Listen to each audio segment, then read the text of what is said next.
24, Season 4, Episode 1, 7 a.m., 8 a.m. This is probably the most famous or accomplished season of the 24 hierarchy. It won Best TV show at the Emmys.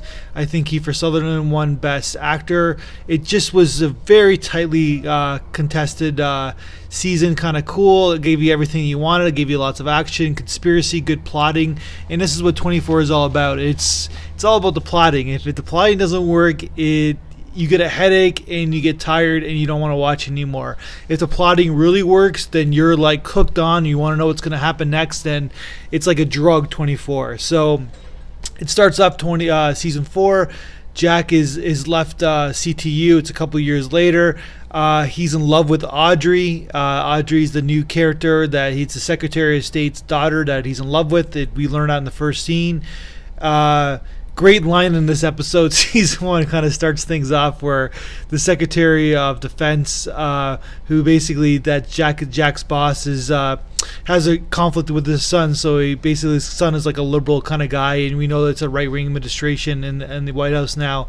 And he goes to his son, "Spare me your 6th grade Michael Moore logic," to his son, because his son's gonna basically is not tugging the line of the family, but Jack has to do an interview at CTU for his boss, and basically as soon as he goes into CTU, he changes. He's got that fire again. He's got that edge. You can tell that Jack hasn't been around this kind of atmosphere in a long time, that he's trying to be a good guy. He's in love with the girl, that kind of stuff.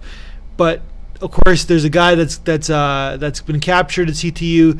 Jack figures out the guy is bigger than basically what they think he is, so he does a total rogue, and he like basically interrogates the person who's captured, and like makes sure that everybody else is like is out of the thing, and he kind of tortures him a little bit. And then Jack, of course, is always right. It's one thing you learn on 24. And then of course Audrey and the dad get kidnapped while they're visiting the son, and all of a sudden 24 begins. Jack is back in the game, and here we go. 23 episodes ago.